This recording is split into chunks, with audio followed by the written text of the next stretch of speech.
This video is sponsored by Death Trick Double Blind, a non-linear detective visual novel coming March 14th to Steam and Nintendo Switch.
Well, hello everyone, and welcome back to Firelink Podcast. This is episode number 13 for Wednesday, March 13th, 2024, the rare 13 on a 13.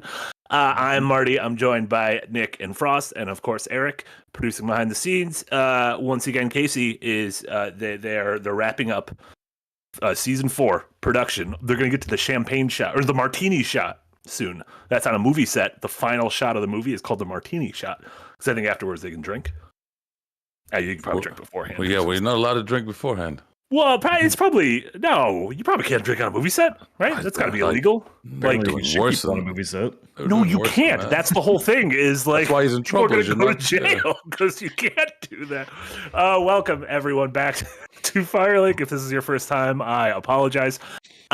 We have an excellent show for you today. As you can see, our main topic is going to be talking about AAA versus III, or I guess we're going to figure out what we want to call it, but sort of the rise of the quote unquote indie studios that are born from AAA studios that have, that their games are going to look like AAA. They're going to have AAA production values. However, they may or may not be beholden to the same corporate overlords that a AAA game is. So we're going to talk about some of those new studios that have cropped up this week, what we think that means going forward, and just what is at this point indie is meaningless. I feel like every 6 months we gotta have a check-in on the word indie, and every 6 months it loses more of its value.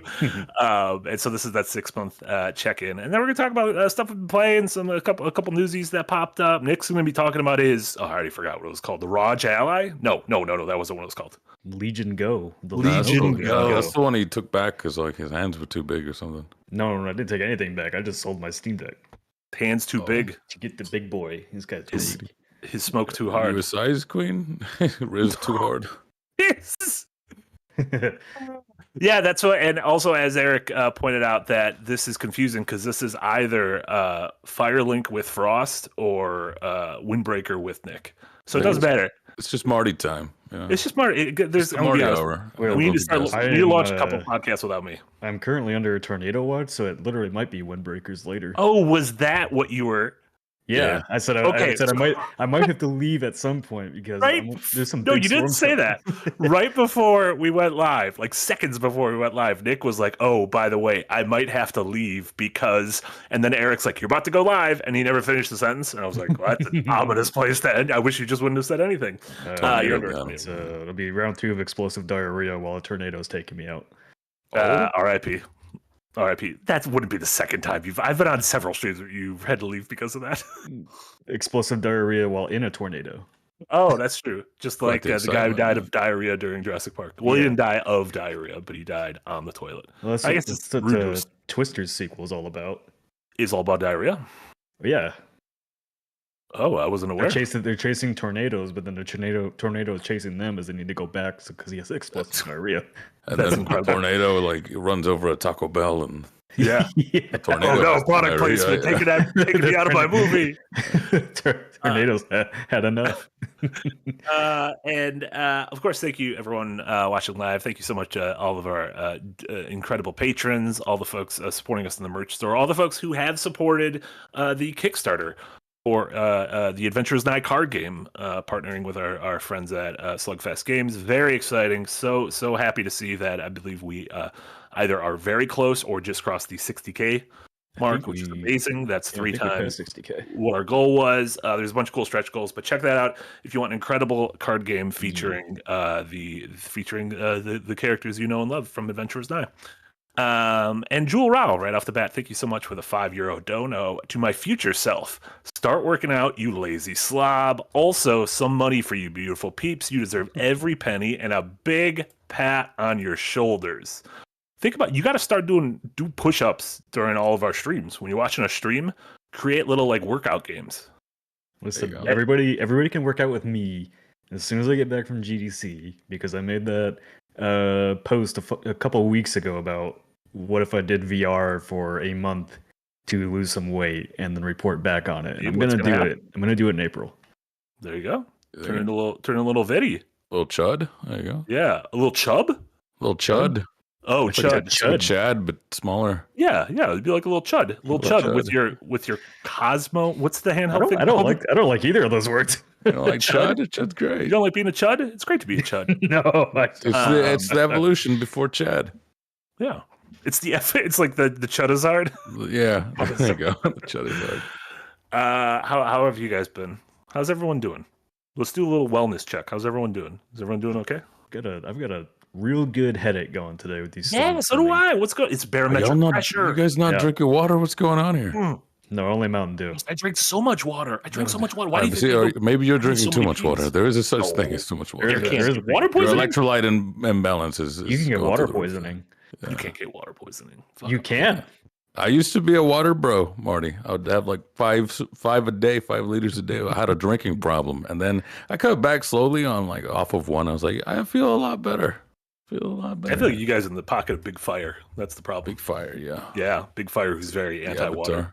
Yeah, the Avatar got renewed for a season 2 and a season 3. So if you didn't care about that Netflix series, well, you got a lot more coming your way. You can not care for another season. Exactly. I legitimately do not know if anyone from Avatar or Korra are in WB's multiverses. No, they're not, because they were in the Nickelodeon game, which was a different game, I think. Right? So Nick All-Star Rumble or something? Yeah, that was a different Nickelodeon All-Stars. Yes, but news broke this week that Warner Brothers Multiverses, a game that you guys may or may not have remembered. It was a free-to-play platform fighter. It was, a Smash clone, ostensibly with Warner Brothers characters from, Lord of the Rings and Game of Thrones and Looney Tunes and all sorts of shit like that, DC Comics. It was free-to-play for like a while last year, and then all of a sudden last June they were like, all right, we are removing the game because that was early access, and now we are going to take your feedback and we're going to make a new video game. And I was like, this is really weird. And then it just came back and they said, hey, on May 28th the game is being re-released. It's coming back out. They've made a lot of improvements. They've rebuilt the game in Unreal Engine 5. They've added a PvE mode, and it's coming back free to play at the end of May. And I was like, this is weird. I don't know if can either of you guys think of a game that has done this, that has had not like a demo period, but like an elongated early access period and it's then removed for a year and then doesn't get canceled. It just comes back and is like, oh, Gigantic just got reannounced. Yeah, I was thinking Gigantic, but they definitely had the intent of like killing it though. Oh yeah. Yeah, so that makes me wonder, like, if that's a success, and maybe Multiverses 2, like maybe EA is going to look at their library and like, well, what if we re-released Rocket Arena as a free-to-play game, or Rumbleverse was free-to-play. I don't understand this industry right now. I don't understand this. No, it's again, as live service starts to follow food service and actual, this is the mattress shop of the clearance. We're closing down. Come on and get some, because you can only close down once. Apparently you can game that and just close down over and over and over again. Just bring out more people. I don't know. Maybe it's all tied back into that Wile E. Coyote movie. That's one that all comes back to. The movie they're canceling from existence. The thing at the end of this game's battle pass is if you complete the battle pass, then you get a copy of the movie that got canceled. Yeah, I'm not really surprised by Multiverse is coming back. I mean, like, people liked it. It just, the season pass and everything fell apart really quickly. They ran out of updates. So I feel like, given the extra year, they probably actually have a true roadmap to go off of now. The big question, I think, for a lot of people is, do they update the store? Because like the skins and everything were ridiculously priced. With Warner Bros. Current track record, I don't think that's going to happen, but I'm hoping to be surprised by it. Speaking of store, I believe I saw someone tweet out today that so Overwatch 2 got those Cowboy Bebop skins. Yeah. And each one is $25 worth of in-game currency. So if you want to dress up as shitty versions of the 4 main characters from Cowboy Bebop, it will cost you $100. Oh my god. Which is just absurd. Oh wow. Ooh, that's rough. They're not bad. Yeah. It's just the stylization mismatch. They are not bad. It is just like that's not what those characters are supposed to look like. I know those characters, and it makes me uncomfortable that that's what they look like. But yeah, that is pretty silly. Yeah, I don't know, the multiverses thing. It's a good time for it to come out, at least in terms of there's not like no one. I think Smash is still at the top of the platform fighter, and only on one platform though. Yeah, it's only on one platform, and it doesn't. It's currently done. So, like, it doesn't have competition in terms of a new game. Granted, I'm sure a new Smash or updated Smash or something will be coming to the new Switch, which, just might not even exist. Maybe they're just going to, Nintendo's just going to be like, we're just going to stick with Switch. Honestly, we're just going to keep making games for this thing. We've heard you guys love huffing on its exhaust fumes, and so we're just going to continue. You are real stuck on this week. What, the exhaust fumes? Yeah, oh, man. Because I started doing it now, and it's great. And it's like the spice. It's like Paul Atreides' Dune spice. Eyes go blue. Yeah. What a leap.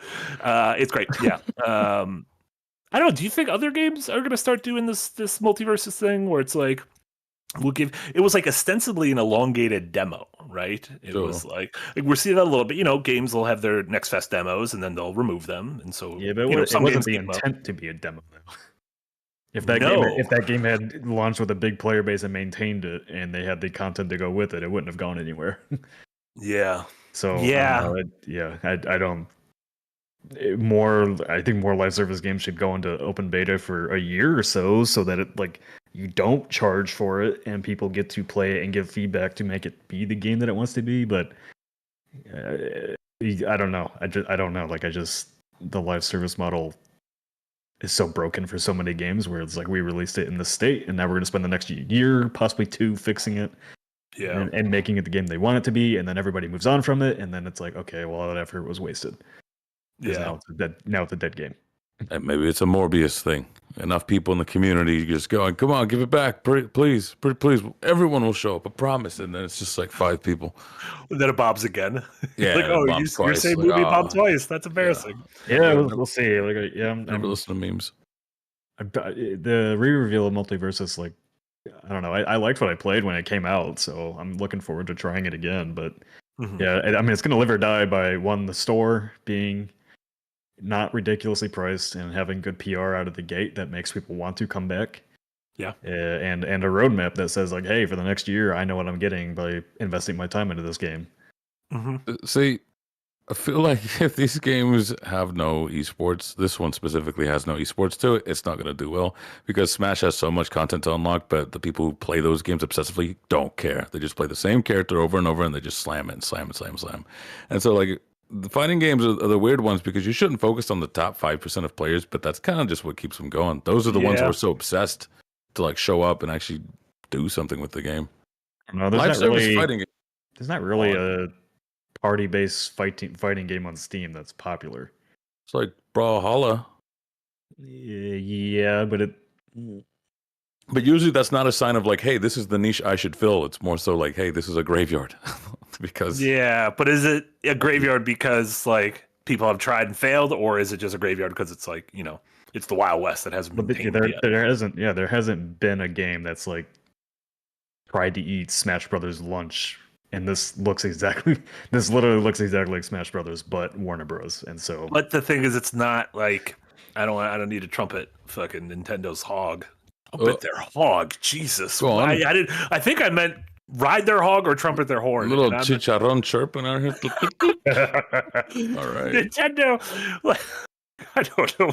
Nintendo's just level of quality, especially of that team that Sakurai's put together, is like absurd. Like that game is like it is so fucking ridiculously polished, and it is wild that they can keep adding characters that all fit within the game. And Nintendo does have that thing with Steamtastic Vagabond with $6.99 Canadian dollars. I completely agree with this. I think Smash does better than what came after because it has established characters with an actual defined move set, unlike Bugs Bunny and SpongeBob, etc. Yeah, but they didn't have a defined moveset when the game first came out. You know, Smash has evolved a ton, so. No, yeah, I think they mean like the characters that they add. You're like, oh, I understand what Sephiroth is going to fight like. I understand what, Ryu's going to fight Minecraft like. Steve. Minecraft Steve, my yoga instructor. Yeah, as far as serious competition, you got Brawlhalla and Rivals of Aether. Maybe it is aesthetic. Maybe you just need, these do better when you have IP attached to them, So yeah, we'll see. Because I would definitely probably go in just to main Scooby-Doo for a little that's bit. what I'm waiting for Disney to do theirs. I mean, you throw your Star Wars and Marvel characters on one of those platform fighters. Oof. You're gonna have to load up Fortnite in order to enter. I don't know why Disney strikes me more as like The Rock, where it's like, no, you can't hit Mickey.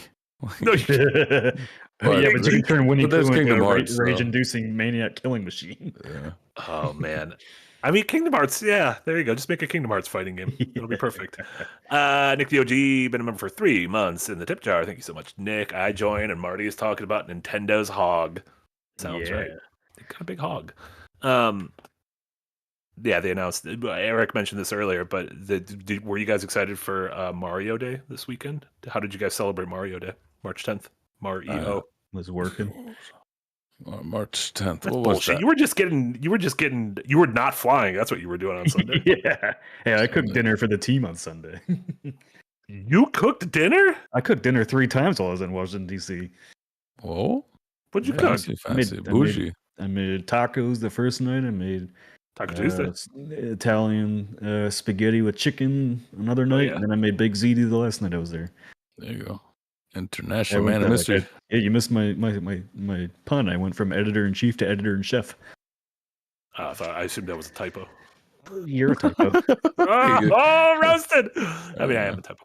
And Mario Day, they just announced there's a Mario movie, another one, coming out in 2026, which will all probably be dead by then, so it doesn't matter. And then release dates for Luigi's Mansion and for Paper Mario. Still afraid to talk about that Super Switch. That's got to be this summer. They got to talk about it, right? Yeah, I'd say around E3 time. Summer Game Fest is coming. They announced it Friday, June 7th. The Keeleys. Yes. Are you guys excited? The summer Keeleys? Keeley casual wear? I'm excited to see everyone else get disappointed. Yeah, it's a fun time. I feed off the internet hoping their favorite games are going to be there, then being upset that it's not. Yeah, it's like video games, right? No one cares about middling video games. It's in the same thing. I like seeing gamers being very excited about things and very disappointed about things. It's just I feed off that life energy. Yeah. There's something special about that. We didn't have any other small newsies, so we can get right into the Chef Nick's meat and potatoes. I was gonna say it's been a nice quiet week. There hasn't really been a lot of there hasn't been big releases. I feel like no one's broken any huge news. It was even when looking for like stories, it was like there's nothing like. I guess maybe people are holding stuff back for GDC. Although GDC is usually not like a announcement heavy show, but. Seems like a lot of indie stuff is being shown off, including Starstruck Vagabond at GDC. Yeah. Look at that. Can people go to the mix, or is that for fancies only? Oh, yeah. People can go to the mix. There's like a press hour, and then there's like a more open one that you get tickets for. But they're also doing an online showcase before too. So. What does that mean? Like a stream? Yeah. Okay. You're not gonna be able to play the games online though. No. Well, some of them, I'm sure you will. Sure, there'll be demos for some of them. Demos? Starstruck demo? No demo. Quickly dip that one in the bud. Yes. Starstruck, no Silk Song? God, horrible year. No, Starstruck will be there, just no demo of it. Oh, gotcha. Yeah, so our main topic, as you can see in the art, was sort of talking about this AAA versus III, the rise of the large independent team composed of leads from AAA studios. Which this isn't a super new thing, and we've seen sort of talent migrate from one publisher to another. Respawn is a great example of a studio that that was founded from so many folks at Infinity War who worked on the Modern Warfare games. And which is ironic now that folks at Respawn are leaving Respawn to form their own independent studio, including a studio this week that was announced called Giant Skull, which is being helmed by Stig Asmussen, who was the creative director of God of War 3, and then at Respawn, he was the creative director of the pair of Jedi games, Jedi Fallen Order and Jedi Fallen Outcast, Jedi Survivor. Jesus. Fallen Survivor? Is there just no Fallen? Yeah, you're huffing too many fumes. I'm not huffing enough. That's my problem. Is I was tuned in when I was huffing the fumes, and now that we're on the stream, I don't have my Steam Deck is out of reach. I can't huff its fumes. Didn't have like masks nearby with the pipe leading back to one for the doctor. And there's been a lot of studios over the past couple of years. That's No Moon. Certain studios have been announced and then seemingly shuttered in that time. There's the studio. What was it? Deviation, the one that the Sony first party studio that got announced, and then they're like, Sony has funded it. This is going to be it. This is going to be the future of our team. And then the Game Awards, they announced the studio at the Game Awards with no game to show. Said we're going to make the greatest game ever, and then got shut down. Yeah, me too. Yeah, yes. They just like me for real. We've seen that with Embark, the studio behind the Finals, and what's the other game? Arc Raiders. Arc Raiders. That's right. Another studio this week called Empty Vessel that formed. It was like an Austin, Texas-based studio. A lot of folks who worked at BioWare and id and studios like that. And so I'm just kind of curious, like Nick, obviously as someone who's like really sort of tuned into this kind of stuff. What do you make of this? Have we? And I feel like we have yet to see like what the actual impact of these things are going to be, because a lot of them have been announced either before the pandemic, shortly after the pandemic. We haven't really seen a huge wave of the games yet, but like, do you see this as a thing that's kind of going to be like carrying the AAA torch, while AAA has been, having a real rough go of it over the last few years? Well, I think there's like two conversations to have on this one, where like I was working on an Unpacked video that I've shelved for the moment, but basically explaining what A's mean. And I feel like we've talked about this on the podcast a lot, but a lot of people are like, oh, AAA bad. And it's like, well, A's, as a reminder to everybody, A's just mean a level of budget a game has. So if it's AAA, quadruple A, whatever, it means nothing other than the game has a big budget, and that 50 million of that might be towards the game's production budget, and 50 million might be towards a marketing budget. And also the A's, it refers to budget, but it's not even like a hard and fast, like a legal threshold, right? No, there is no threshold for it. Yeah, because when I was actually doing my research for the video, do you know what the first AAA game actually was? Yeah, Final Fantasy. Yep, Final Fantasy 7. 7? Oh, interesting. Yeah, not because of its production budget, because it had a huge marketing budget too. And back then, that was like $10 to $50 million. Now AAA budget is like $50 to $100 million, and beyond that, then you're in the quadruple A category. So, like, all these live service games that go on for years would technically be quadruple A games because they have infinite budgets. They just go on and on and on and on. So yeah, like I was working on a piece that kind of went into the history of like what those A's mean and why like it's just been co-opted for marketing terms at this point. So when we're talking about like these independent studios, they have AAA sized budgets. It doesn't necessarily mean they're AAA in quality or anything you're expecting of like that range. Like, when you think of a AAA game, you're thinking of Uncharted or Gears of War or whatever. These new games from these new studios may usher in a more sustainable level of what AAA means again, of a budget of between 10 and 50 million. Like Jacob in the comments says, are we seriously actually using quadruple A? Are really letting Ubisoft win this one? No. Quadruple A, it's just a budget level. No, that's inflation though. We must adjust. Well, Skull, like when you've asked Guillemot, you tried to use quadruple A to describe Skull and Bones. Like He was floundering. The man didn't know what he was. Well, he was English is trying his to. second language. Yeah, Yeah, buys he was the trying game. to. He was trying to use it as like a marketing beat to say, like, this is the quality of the game. But it's like, really, you spent 10 years on a game. Of course, it has a quadruple A budget by that point. I've spent so much money. Please buy it. That's what, Yeah, it's a cry for pretty help. much. Catra But, Van Noof amounts of money. So with all these new studios popping up though, and getting because That's No Moon, I think was founded on $100 million budget. And a lot of these other studios in Poland that are starting up, like the one that's in the thumbnail of this is, oh god, I literally had it this Something entire with wolves? Rebel Wolves, yes. Yeah. And their first game was called Dawn Walker, and they're Dong Walker. Dawn Walker. Oh. Donald Walker? But they're formed of like former Witcher and Techland devs and everything working on their first Dark Fantasy RPG. Marty did a video back at The Escapists that showcased like 10 new studios to keep an eye out for. I did. I forgot about that video. Yeah, a bunch of those studios are like what you'd consider new AAA indie studios. The two studios announced yesterday are AAA indie studios.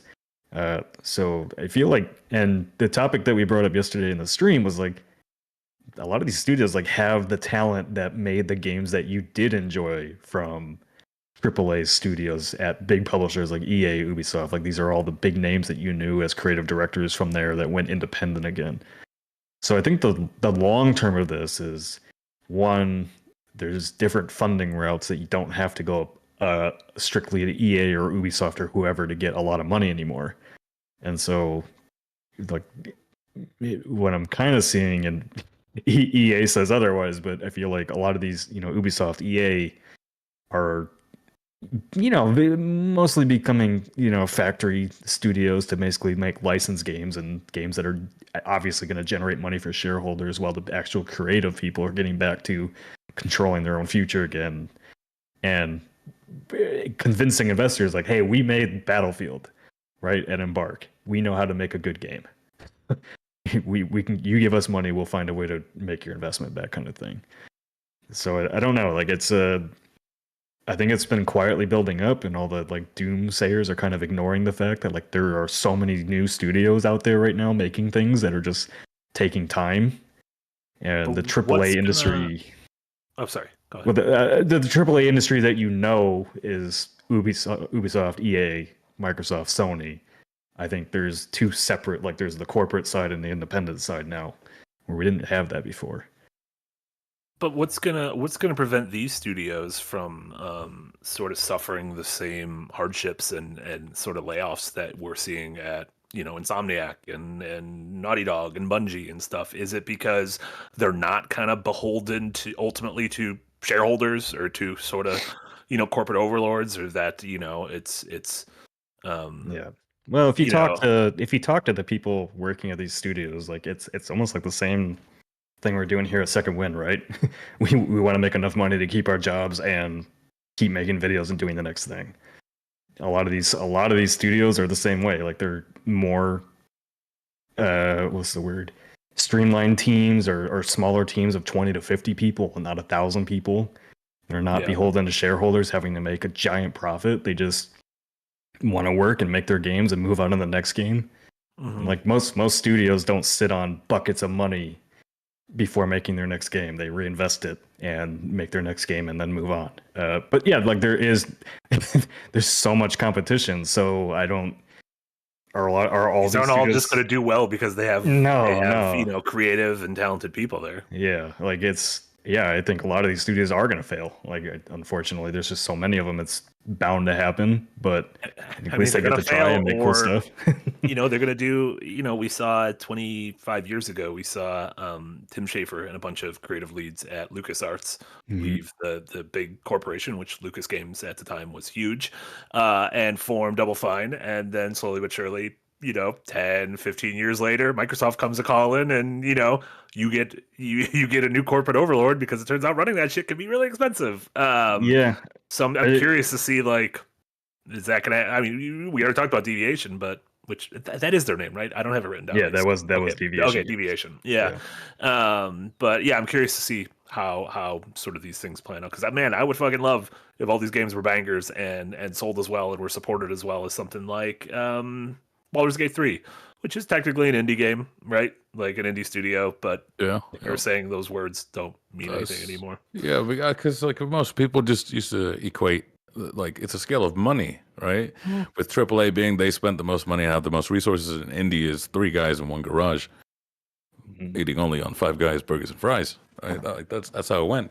So now you've got what kind of happens in any entertainment industry where it's the single A, double A, triple A tends to have the biggest amount of resources, and that means a lot when it's all based on technology, right? Where it's just hard for the common person to get this sort of tech or whatever. But then that gap gets smaller as like, oh, now anyone can just kind of make a film on any lower budget camera. Anyone can. Same thing for the music industry. When you didn't need those sound studios, that gap starts to get a lot smaller. Now we're in a spot with like graphics and all like the improvements that our tech is making is not as outstanding, so they can't just outpace you with raw horsepower. Are there horses in GPUs? I don't know, but whatever those have in them. I mean, indie studios with Unreal Engine 5 and I mean even Unity now can match. Exactly, yeah. So they're doing so. Yeah, I think they don't need those shops anymore, and then the talent could just branch off and go to each other, and now they're the ones with the money. They're the ones that Triple I is just indie developers with a lot of money. I think that's the easiest way to get that across to a wider audience of like, hey, it has as much money as AAA, but they're completely independent. That's it. Yeah, they are beholden to no one. People keep asking, is Baldur's Gate 3 really indie? Well, they're independent studio, so indie, like we've kind of said, independent. Indie doesn't really mean much anymore. No, people. Understandably, sometimes people use indie as a shorthand for what a game looks like. Yeah.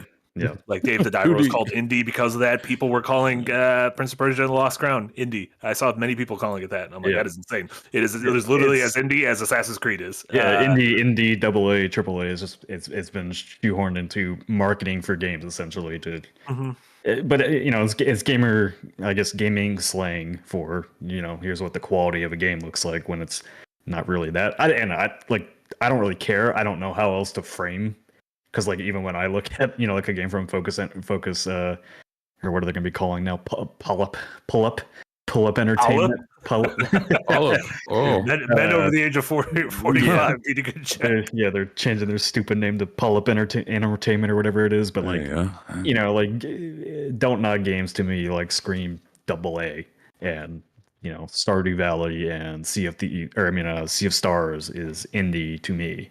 But the definition doesn't really matter. But aside from people using it to be like, I hate the AAA industry. Well, that means you hate a lot of games then. Yeah, I mean, to me, it just comes down to if I want to put this feature in the game, how many people above me can say no and override me, right? Yeah. And at AAA, that tends to be the biggest amount of people saying no to you. Double A is where it's like it's kind of just you and publisher, right? So it's a little bit of back and forth, and then at the single A, it's like, hey, I owe you money, so I'll put you in the game if you want. Yeah. Whereas independent is like, I may be broke, but this is going to be exactly what I want it to be, and that's that. Yeah. So I've been thinking about like this topic a lot over the last few weeks, because especially after the EA announcement that they're going back to original games, and we've kind of talked about it on stream the other day, where I was like, what does that mean for EA at this point? Like, they killed off all their original franchises. Essentially, Dead Space was killed off. Skate was killed off. They're bringing back Skate. They brought back Dead Space. Yeah, I mean, they tried to launch originals. Like I said it sort of flippantly, but to me, it was. I genuinely think it is Disney and Epic have that partnership now. The cost of the brick went way up to use Disney shit, and EA was like, "Well, we're already pot committed on certain things." So we're gonna keep making a Jedi game. We're gonna keep making this Black Panther game. We're gonna keep making this Iron Man game. But everything else, we're gonna cut ties with. We're gonna only play in the pools that we have created. And like you said, Nick, it is ironic because they have gravitated further and further away from those pools over the past 10 years or so. But Well, even like Microsoft and Sony are gravitating towards a lot of big licensed IPs, Indiana Jones, Star Wars, Spider-Man, Yeah, whatever it is. Blade. So Yeah. like to me, Xbox, Sony, EA, Ubisoft are kind of becoming maybe not so much Xbox and Sony. Like they have a lot of original IPs in their lineups, but Ubisoft and EA especially have, to me at least, become the Paramount and whatever other big name, Universal, I guess. Maybe I guess Disney, like where you kind of know what to expect from them on a yearly basis at this point, and they're the mass market, mass appeal games at best. Yeah, it sucks that Sony used to be, and Ubisoft honestly used to be with like UB Arts and stuff. They used to feel more like to continue with like a film comparison to Fox, which had 20th Century Fox, and then it had Fox Searchlights, which would fund and help produce and help distribute. Again, quote unquote indie movies, whatever that means. Just smaller budget movies than your fucking Star Wars or whatever. Yeah. And Ubisoft used to do that with stuff like Child of Light and Valiant They Hearts. just released that sequel to Valiant Hearts. Yeah, exactly. And then Sony definitely used to do that with A, what their Japan studios felt like, but B, also what like at Sony Santa Monica had that sort of indie incubator where we got stuff like Journey and The Unfinished Swan and Hohokum and things like that, which it feels like Sony has strayed further and further away from, as it is now like our games have to be these $200 million budgets that again, we don't know how tenable that is. Apparently it's not when you fire after selling 10 million copies. So I think long term, I think the interesting thing that's going to come out of this is once a lot more of these independent studios do start releasing their games, and like I think we're starting to see it right now, even where you've had hit after hit after hit in the indie space. Helldivers 2, published by Sony, still an independent studio that made it. Enshrouded, Balatro, Last Epoch. Yeah, I mean, like they're gonna have to end up competing with these games because their live service games continue to tank, and so I think budgets are gonna shrink over time back to normalized level on these AAA games, so that they can actually make their money back. Because if there's one thing that shareholders don't like, it's like losing money, and if they continue to lose money on these big live service projects that cost $100 million, what do you think the shareholders are going to tell them? Stop spending so much. Yeah, which is where a lot of the layoffs are coming from too. For parts. Yeah. So it's how this year feels very different than last year. In terms of both years have had, at this point in their respective years, have had a ton of really good games. But last year felt like it was really, it just felt like it was like a AAA deluge, and that was, finally getting that clog that COVID caused. Was last year not a whole slurry of diarrhea at the start of the year? Was that not Forspoken and all that? Or it was a couple games. Yeah, that was a bad start. The first, we had like one a month. It just happened. It was like caca, dredge. My mouth was open. I opened my mouth for dredge, but I got caca instead. But in that time, we would end up getting like a Resident Evil 4 remake and Sci-Fi Rush, and that kind of thing, and then you'd get like a little Wanted Dead in your mouth, or you'd get like a little Wanted Dead. I see like Wanted Dead in his mouth. I know, Jesus, hubba. I'm also one of those, like, I think I represent more the Goblin gamers, where like if it's a remake, I don't care if it was good. If it was great in 2005, I'm not gonna care for it in 2024. Wow, that is Goblin. That doesn't count in that same way of like, hey, can a remake be Game of the Year? It's like for its year, yeah. Go back in time and vote for it. Not now. Retroactively, be like, damn, Resident Evil 4 is looking good. Absolutely. Go back to 2005. Whereas this year, we've had some I think modest success in the AAA space with smaller AAA games like your Like a Dragon and your Persona and your Final Fantasy. And by modest success, I mean I played them and I like them. But like Nick said, it feels like the big standouts this year so far after the first 2.5 months have been those indie games, have been those Pal Worlds and your Helldivers, your Balatros. Skull and Bones has less players than Suicide Squad, so Enshrouded and and it seems like oofies. Yeah, that's big oofies. That being said, we are about to get into the it feels like to me, it feels like Dragon's Dogma 2 might be the first like big holy shit hit in the triple A space. Previous to that game, we're super positive. We got Rise of the Ronin coming out the same day, so. But yeah, it's just very different to where it feels like we're going to get to June and there's not going to be. Whereas last year it was like, man, it feels like there's like 5 Game of the Year contenders in the AAA space. I don't think we're going to get there in June. Like maybe things will open up a little bit, but yeah, I don't know. Seeing the breadth of cool shit that pops up every week in the indie space is very exciting. Yeah, I mean, I think there's just, understandably a lot of doom and gloom about the industry, clearly, but I don't know, like the amount of studios I've followed over the last 3 years that are working on new things, new original IPs with lots of people that came from the big studios at, EA, Ubisoft, and all that banded together to make these new things. Yeah, I'm personally just really excited about that, even though obviously the layoffs are really unfortunate and not good to see. But as I've kind of continually said, I feel like it was bound to happen with the amount of investment that came in over COVID that was unsustainable, as we saw in the media space too. So, yeah.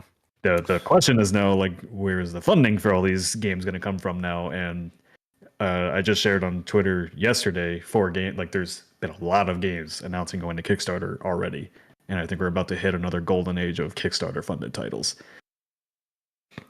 You don't think people have a sour taste in their mouth from that?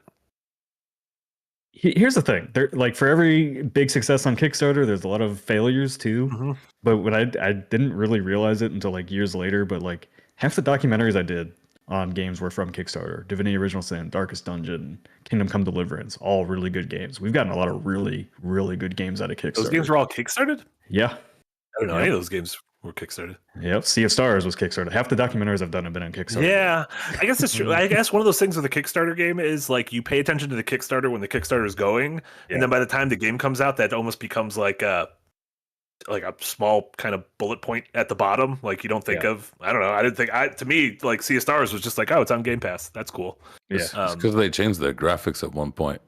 There's Kickstarter graphics, and then there's like, all right, and then they're like, oh, Steam. shit's getting real. Yeah. It started like the same from day one. So many of them, I'm like, I've heard that name. It's like, oh, you got a facelift. That's nice. Yeah. Got a little touch up. Yeah. But yeah, the thing with Kickstarter too, like, yeah, it's a gamble for anybody, funding a game on there. And I don't know. I've never really gotten the hate for it. Like, you try to help an idea get funded, and sometimes they fail.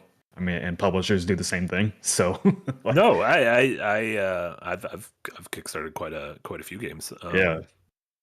Yeah, and a lot of them have turned out good, and then some of them were Mighty Number 9. So, well, for every Broken Age or Shovel Knight, you get a Mighty Number 9. Yeah, so I don't know. I feel like going forward, I think we're definitely going to see another golden age of Kickstarter starting up really soon. The games I listed coming there very soon are The Sinking City 2, which is from Frogwares. Going to Kickstarter? Yeah, it's going to Kickstarter. This new like Golden Sun inspired RPG called Seed. And it's a working title, but I shared the art for it. It looks really, really neat. The Darkest Files is going to Kickstarter, which looks like it's basically like Obra Dinn, but investigating, like, I think, crimes in like World War II. And then the other one was the Wayward Realms, which is you shared this in the chat? Not in the chat. It's on my Twitter. I'm not going to that. I ain't going on there. Yeah. I don't care what you're tweeting. I saw you on there an hour ago. I saw you on there an hour ago, and you immediately turned around and went, nope. In my 9 to 5, I will tweet once, and then I'm out. Yep. That is a job responsibility.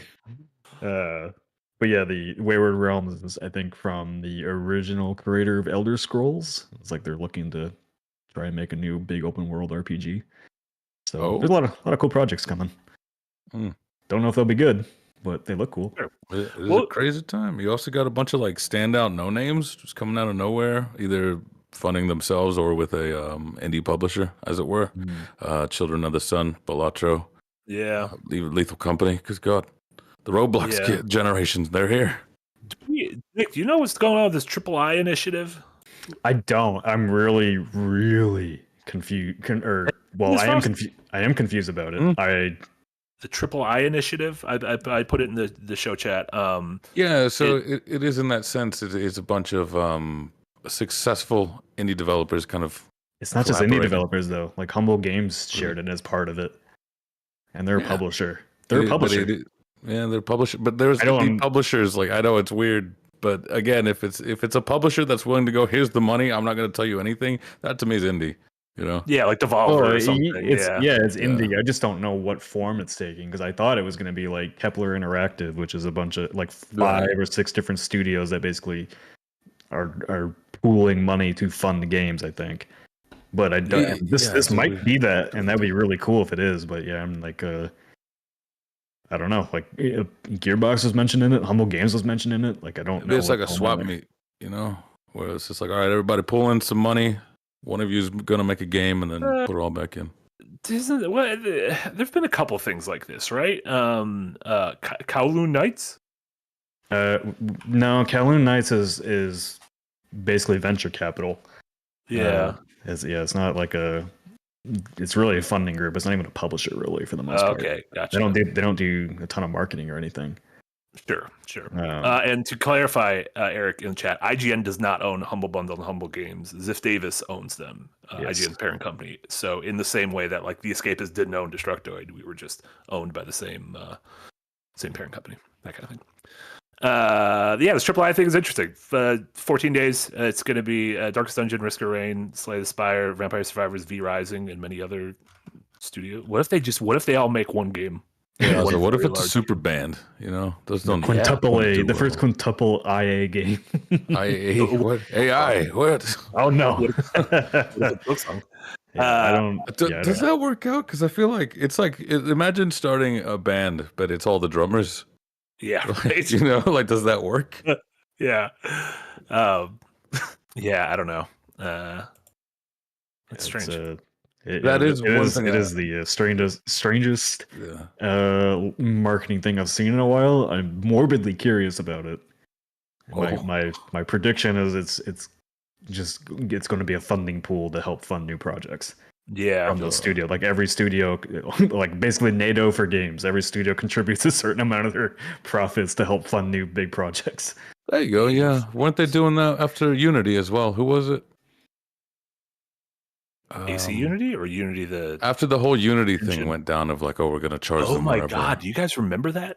Yeah, that seems like it was like a million years ago. Yeah, one of the devs that made a pretty popular game was like, I'm going to dedicate this much money for anyone else who wants to make games with Godot. Speakeasy, yes. It starts as in a quintuple A game. Quintuple A funded by the community. Every year you add another A. Quintuple A Ponzi every $100 million you add another A to it. It's like done half a billion in crowdfunding that game. Quintuple A Ponzi scheme. You still haven't streamed it because I feel like you're in on the Ponzi scheme, Nick. It can't be real, right? Prove it, Nick. Stream it. There you go. Thank you. Yeah, it was a Terraria. Look, we got a game called a difficult game about climbing. I'd rather stream that. Oh, the game is called A Difficult Game About Climbing? Yes. It's like nice. Getting over it, but he's Is it a hidden gem like Gisanto? Well, it just came out by a popular YouTuber made it. How popular? Yahtzee? I don't know. His video about making it has 1 million views, so pretty popular. Is that just the game right there? That just looks exactly like Getting Over It. Like I feel I should sue this man. It's one of those causes stroke 'em ups. Just meant to piss you off. I just call them stroke 'em ups. Stroke 'em ups, yeah. Don't Google that. Don't Google that at all. It was not Donkey Better Skull. Donkey's doing his publishing Animal Well, right? Yeah, he's publishing Animal Downwell. Animal Well. Downwell was already a game. Yeah, too many wells. They announced their next game a couple weeks ago. Really? What's the game? I forget. But Ponty Pants made a difficult game about climbing, and he's a YouTuber. The fuck is Ponty Pants? There's a great horror movie called Pontypool. It was about some sort of a zombie invasion, but it all takes place inside of a radio station where a DJ is trying to stay on air while the Zimbos are coming. Ooh. Beast March. Welcome. I mean, I say welcome, but this message was from like 20 minutes ago. With a $2 dono, thank you so much. Good evening, gentlemen. Nick, how was DC? Do you think talking about Washington, DC, or do you think talking about DC comics? Probably Washington D.C. Hmm. Yeah, it was good. I didn't have to sleep on a college futon this time, like I did at the Airbnb for season 3, where it was like I had a crowbar in the middle of my back, so that was nice. Hmm. But yeah, we got to work out of like an actual TV station, like literally in a news studio. So we had really good lighting. We had all of our equipment. We didn't have to take everything down after every day like we did last year, which it takes a lot of time. It takes like 2 hours to set up all that stuff if we had to take it down every day. So yeah, everybody was a lot more relaxed and chill this time, getting stuff done. Was there a good? Do you think there's gonna be any good jokes in Adventures Night season 4? I know there are very good shows. Wow! I You had heard it here to, first. yeah, there were many moments where I was working, I would have my headphones on because I don't want to spoil it for myself while I'm sitting there listening. But then I would turn my headphones on and like listen in a little bit, and then I have to turn them off because I was laughing too much. Look at that. Very good season. Very good. Did you watch any of our streams while you were gone? Yes. Frost and I did such a good job. Yes. We did such a good job. Over Final Fantasy. Oh my God! Other games. Winter Survival. Oh my God! Winter Survival. We played that one about the Berserk boy. Remember him? It was there. He was so angry. He was so angry that whole game. So I saw a lot of people tune into that stream. Yeah, we're famous. The developer tweeted about it too. They miss Mega Man. It was good. People It was a good miss time. Mega Man. Don't worry, You got Mighty Mega Number Man's 9. coming back. No one wants to talk about Mighty Number 9. I don't like that man. Do you guys want to talk about what we've been playing and watching? Nick, can you tell? I want you to tell us about this little handheld thing. You've been liking it so far? I know you haven't put a ton of time into it. Yeah, so Have you been I sold my Steam Deck to one of our editors, Jesse. And Why don't you just give it to him? Because I needed money for the Lenovo Legion Go. I don't know. Is that Breath of the Wild, or is that just your background? That's just a Windows. You're going This is to just a Windows jail. background. Okay. Well, Windows is going to jail then. This thing's a monster though. Like you could probably fit a Steam Deck and a half in this thing. But It is a chunky boy. Got detachable controllers. It's got a built-in kickstand.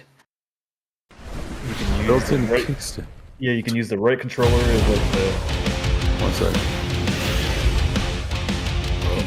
Not play it? Can you just move it? Well, it's fine. Can you just transfer back to the show? You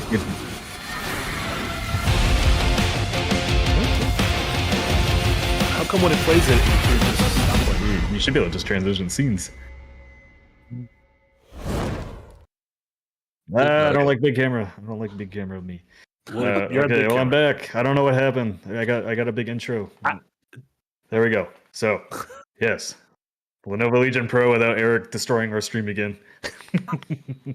But yeah, it's a Windows handheld gaming device, and I know a lot of people are like, Steam. You just want to stick with Steam Deck over Windows because Windows sucks and everything. And for me, at least for my job, like I got to play games on all kinds of different launchers and all that. You can do that on Steam Deck. It's a little bit of a pain in the ass.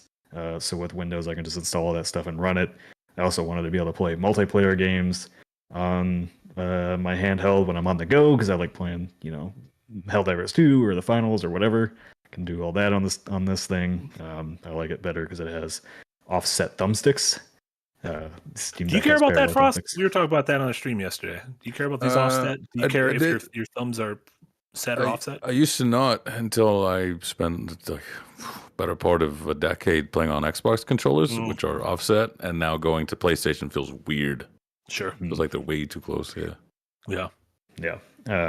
But yeah, I've been, it's got the usual trappings of Windows where, you got to do a lot of updates and a lot of setup to get in. And, My favorite. if you're like, I like to tinker with that stuff. If you don't like tinkering, like definitely stick with the Steam Deck because, you just literally open it up and start playing. But, I've been using like big picture mode on this thing and it runs just like the Steam Deck.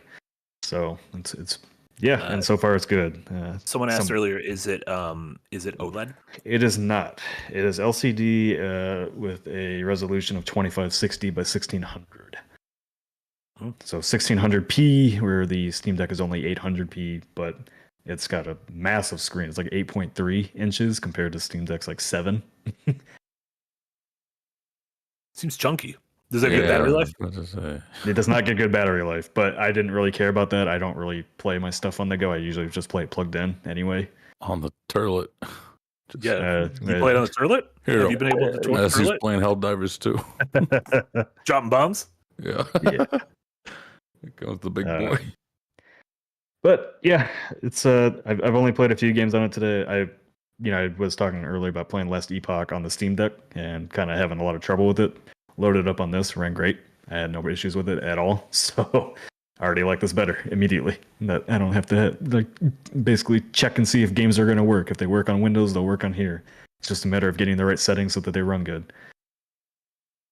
Mobile wants to know how heavy is it compared to the Steam Deck.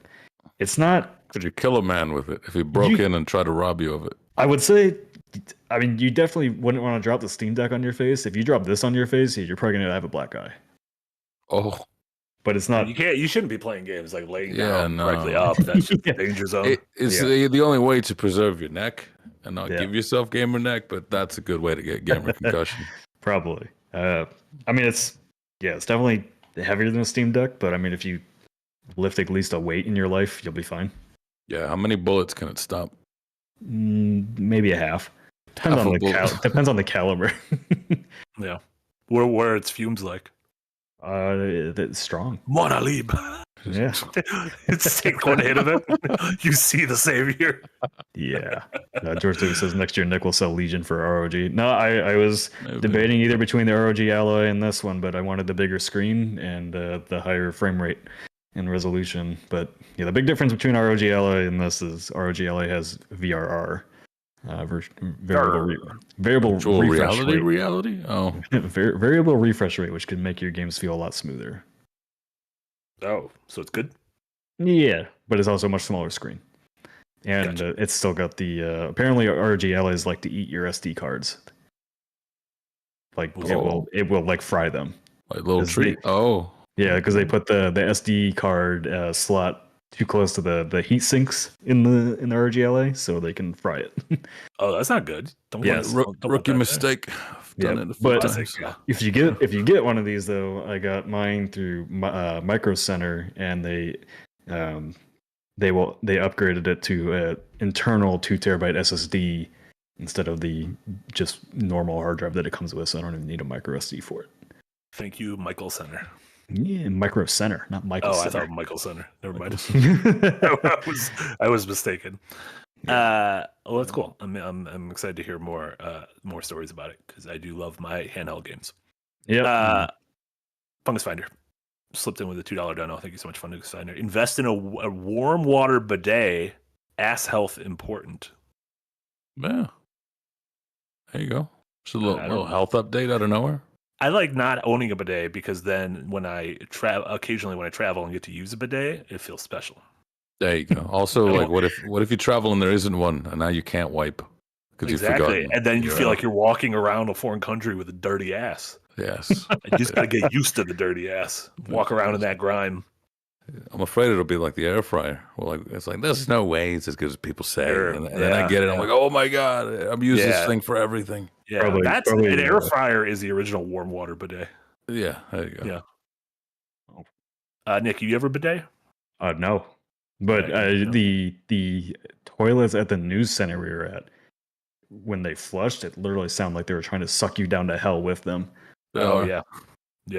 It scared me. They are. If you'd looked fast enough that you'd see a hand. Yeah, exactly. Just wait for it to look right to, hey, buddy. Incredible. What else have you been playing and watching, Nick? Well, I was gone a week, so I didn't play a whole lot. I did play through and finish up Grand Blue Fantasy Relink. Well, finish because there's the usual end game trappings with that.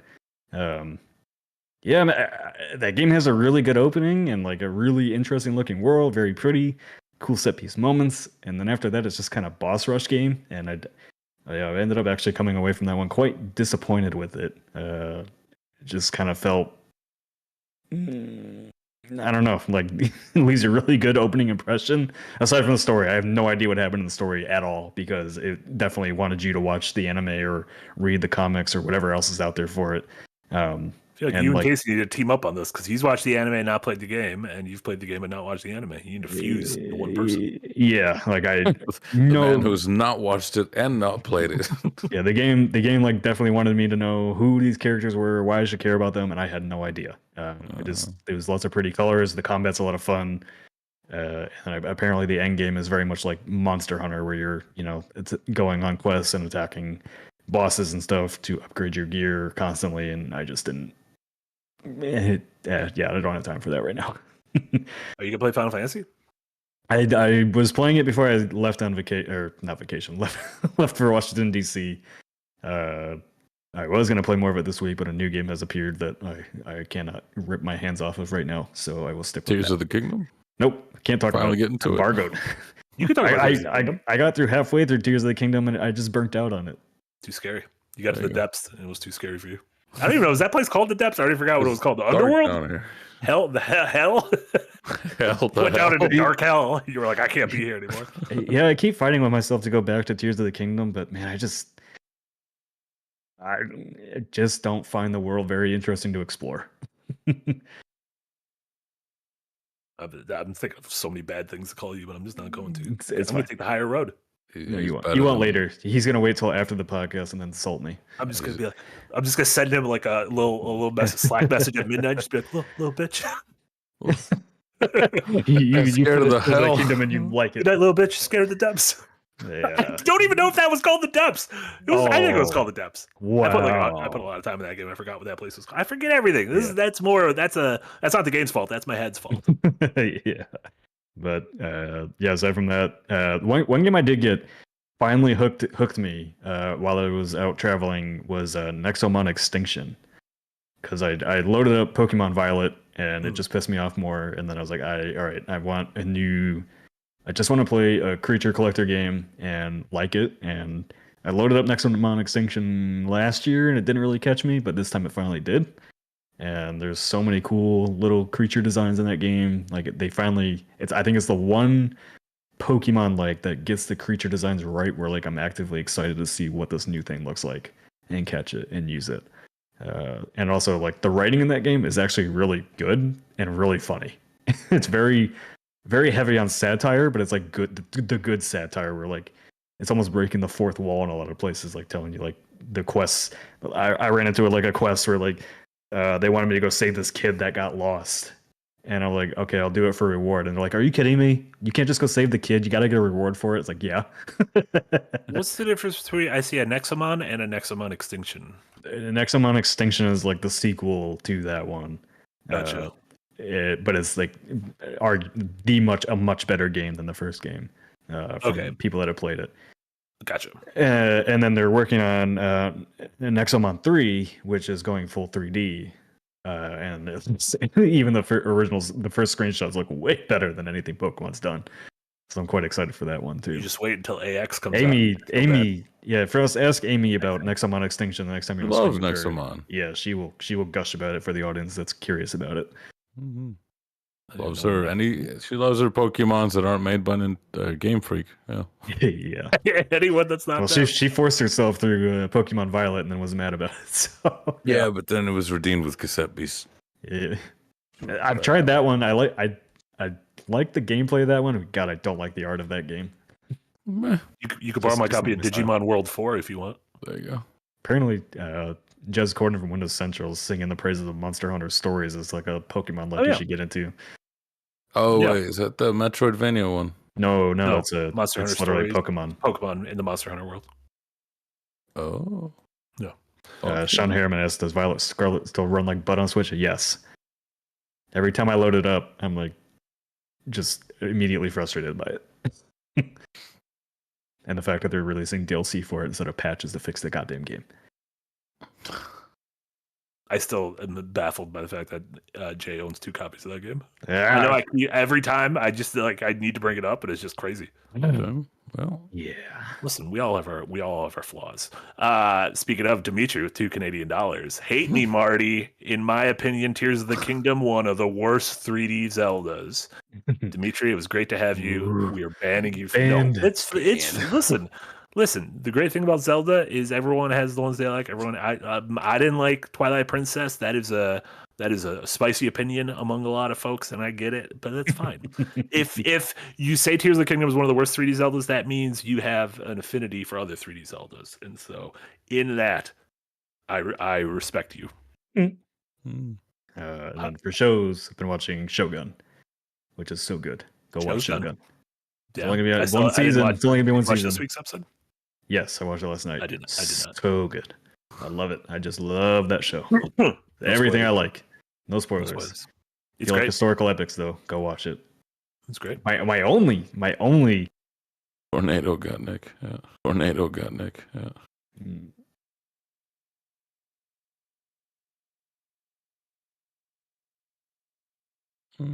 Okay. Nope.